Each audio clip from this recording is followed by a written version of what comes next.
안녕하세요. 놀라운 논란의 미스터 논란입니다. 손흥민 선수가 뛰고 있는 LAFC 소식 전달드리도록 하겠습니다. 밴쿠버와 LAFC가 11월 23일날 맞붙게 되죠. 이 상황에 대해서 이제 MLB 사무국에서도 굉장히 많은 관심을 가지고 있고, 뮬러와 손흥민 과연 누가 더 유리할 것인가에 대한 이야기, 그리고 두 선수 중에 어떤 선수가 이 팀에 더 큰 영향을 미치고 있는가에 대한 이야기들이 나오고 있습니다. 어떤 이야기들이 나왔는지 좀 자세히 살펴보도록 하고, 그리고 가나전 굉장히 재밌는 상황들이 경기 이후에 있기도 했었는데 이와 관련된 이야기들까지 바로 들어가 보시죠. 지금 이 영상을 보면 손흥민 선수 앞에서 누군가가 이렇게 이야기하고 있는 모습을 볼 수 있습니다. 이 선수는 누구냐? 가나 1부 리그에서 뛰고 있는 18살 선수 켈빈 은크루마 선수입니다. 근데 이 선수는 이제 A매치 경험이 아직 없고요. 그러니까 굉장히 어린 선수이고 유망주 선수인데 한국전에서도 벤치에만 앉아 있었습니다. 사실은 이 선수가 국가대표팀에 들 수 있는 정도의 기량인가 좀 애매합니다. 왜냐면은 부상자가 많아가지고 이번에 이제 발탁이 된 거기는 한데, 그래도 이제 뛸 기회가 주어지지는 않은 거죠. 그런데 이 선수, 손흥민 선수의 세리머니까지 따라해가면서 너무나 손흥민 선수의 유니폼을 갖고 싶다는 모습을 내비쳤지만, 손흥민 선수가 조금 난감해하면서, 왜냐면 이 선수에게 이제 주면은 많은 선수들이 또 손흥민 선수 셔츠를 원하는 그런 장면들이 일어날 수 있기 때문에 일단은 거절하는 그런 장면이 나왔죠. 하지만 전 세계에 있는 축구 선수들에게 손흥민 선수는 진짜 영웅과도 같은 존재입니다. 아니, 기본적으로 국가대표팀, 그러니까 2020년 이후를 기준으로 했을 때 가장 많은 골을 넣은 선수들이 누구냐라고 하면 지금 홀란이 53골을 넣고 있습니다. 진짜 대단하죠. 그리고 메시도 45골. 호날두도 44골. 진짜 대단합니다. 이 선수들 뭐 한물 같다 이렇게 이야기할 수도 있지만 여전히 신들의 어떤 전쟁이라고 불렸던 그 시대만큼 이 굉장히 많은 골을 넣고 있고, 케인도 44골, 음바페도 42골. 그런데 이 이제 항목에서 9위를 기록하고 있는 선수가 바로 누구냐? 약간 이름에 오타가 있지만 손흥민 선수입니다. 27골이나 기록하고 있죠. 그리고 손흥민 선수가 다른 선수들처럼 이제 최전방 공격수로만 뛰고 있는 선수가 아니라는 점을 감안하면은 더 대단한 그런 기록 중에 하나이기도 합니다. 게다가 뭐 손흥민 선수가 국가대표팀에서만 그런 게 아니라 most valuable players of all time, 그러니까 아시아 국가들에서 가장 비싼 몸값을 기록했던 선수가 누구냐라고 하면은 압도적으로 손흥민 선수입니다. 9천만 유로라고 여기 써 있는데, 사실 뭐 비공식적으로는 그 이상의 가격도 1억 유로 이상의 어떤 가격들도 언급이 된 적이 있었죠. 그런데 트랜스퍼 마케트 기준으로 각 나라에서 가장 비쌌던 그 선수가 누구냐라고 했을 때 쿠보가 이제 6천만 유로까지 간 적이 있었고요. 2023년에. 그리고 아주문이 이제 2,500만 유로. 그러니까 꽤 높은 가격을 자랑한 선수들이고, 아니면 뭐 쿠사노프 같은 선수라던가, 우레이 보이네요. 1,000만 유로. 그러니까 굉장히 이 나라에서는 그래도 굉장히 높은 몸값을 자랑한 선수들이지만, 손흥민 선수는 야, 진짜 9천만 유로 미친 몸값이었죠. 게다가 뭐 최근에 나온 통계 중에 하나입니다만 17, 18 시즌 이후에 프리미어리그에서 가장 많은 골과 어시스트를 기록한 선수가 누구인가라고 하면은 압도적으로 일단은 리버풀의 살라가 276개의 공격 포인트를 기록을 했는데, 손흥민 선수 같은 경우에 173개의 공격 포인트를 기록하면서 그 뒤를 따르고 있고, 그 밑에 케인, 그 밑에 데브라이너, 그 밑에 스털링이 있습니다. 그러니까 손흥민 선수가 얼마나 전설적인 선수인지, 그리고 당연히 이제 젊은 선수들이 손흥민 선수의 유니폼을 원할 수밖에 없는 그런 상황들이 당연히 일어날 수밖에 없는 것이죠.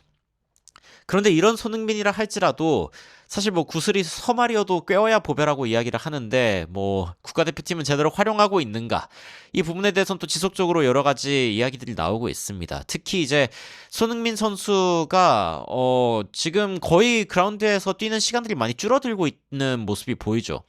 가나전도 62분 활약을 했고, 근데 호날두 같은 경우에는 여전히 포르투갈 대표팀 중심에서 90분, 그리고 이제 메시 같은 경우에도 계속 뛰고 있고요.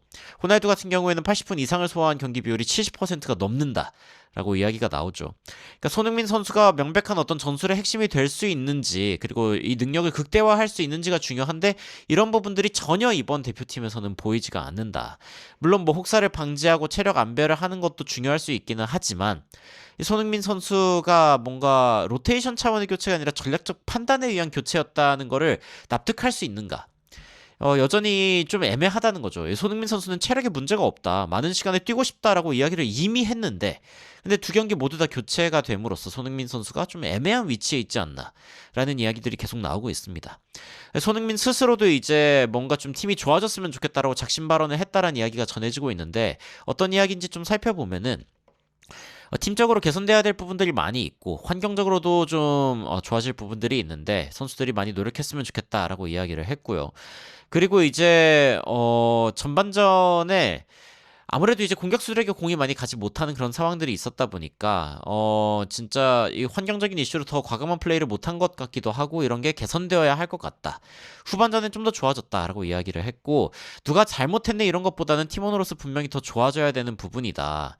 그리고 미드필드에서 싸워줘야 하는 역할은 잘해줬다고 생각한다. 근데 이 말이 좀 재밌는 게 뭐냐면은 홍명보 감독이 인터뷰를 할 때는 오히려 미드필더가 좀 문제가 있는 것 같다라는 이야기를 했는데 손흥민 선수는 그런 건 아니고 그러니까 미드필더실도 충분히 잘해줬는데 뭔가 이제 다른 문제가 있다라고 이제 완곡하게 이야기하는 걸 볼 수가 있죠.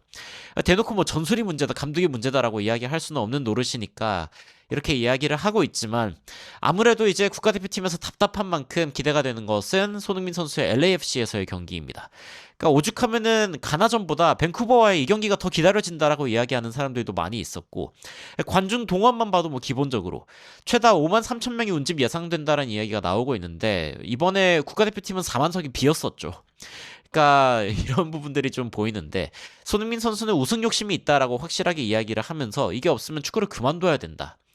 대회 트로피를 얻고 싶어서 축구를 하는 거고 그걸 숨길 이유가 없다.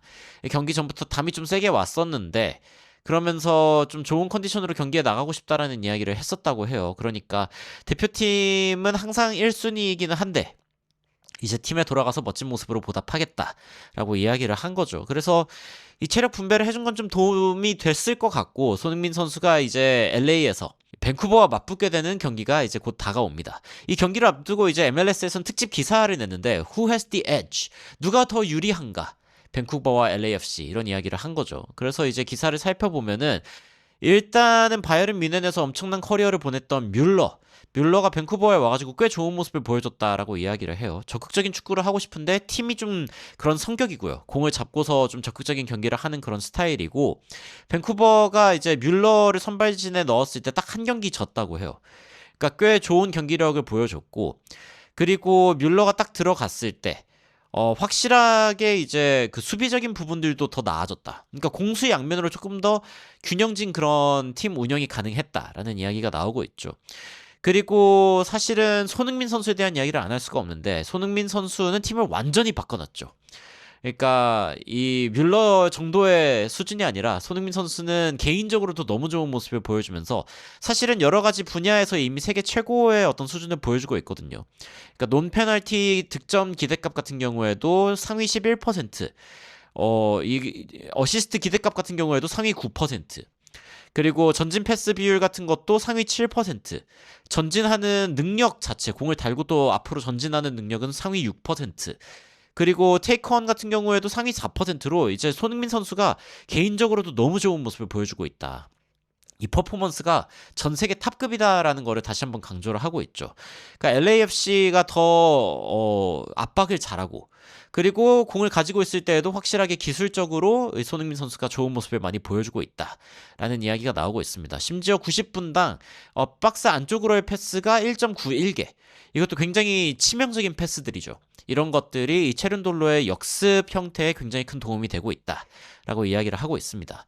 그러면서 결국에는 이제 누가 더 큰 임팩트가 있는가라고 했을 때 뮬러랑 손흥민을 비교하면 당연히 손흥민이다라고 이야기가 나오고 있어요. 기본적으로 한 경기당 1.66점을 따던 LAFC가 손흥민 선수가 오고 나서는 2.09점으로 올랐거든요. 그러니까 경기당 낼 수 있는 그 승점 값이 비약적으로 올라갔을 뿐만이 아니라 뮬러가 왔을 때는 0.36점이 올랐는데 손흥민이 왔을 때는 0.43점이 올랐단 말이죠. 그러니까 이런 점들을 볼 때 손흥민 선수가 진짜 대단하다. 그런데 문제는 밴쿠버 화이트캡스라는 팀이 팀적으로 워낙 좋고 그리고 홈필드 어드밴티지도 있다 보니까 어쩌면은 이쪽이 진출할 확률은 더 높지 않냐라는 이야기가 MLS에서 나오고 있습니다. 그리고 이제 마이애미랑 신시나티에서 이제 또 이 메시가 과연 얼마나 활약할지 여러 가지가 기대가 되고 있는데 팀적으로는 이제 LA가 불리하지만 그래도 이제 손흥민 선수의 영향력이 더 크다라고 이야기가 나온 상황에서 과연 이 플레이오프 상황에서는 손흥민 선수가 얼마나 좋은 모습 보여줄 수 있을지 한번 지켜봐야 될 것 같습니다. 11시 반, 오전 11시 반 경기죠. 이번 돌아오는 일요일. 과연 어떤 경기를 보여줄지 한번 기대하는 마음으로 지켜보도록 하겠습니다. 여러분들은 이 경기를 앞두고 어떤 생각하고 계신지 굉장히 궁금한데요. 댓글로 의견 남겨주시면 관련된 소식들 또 빠르게 전달해드리도록 하겠습니다. 이상 놀라운 논란 미스터 논란이었습니다. 시청해주셔서 감사합니다.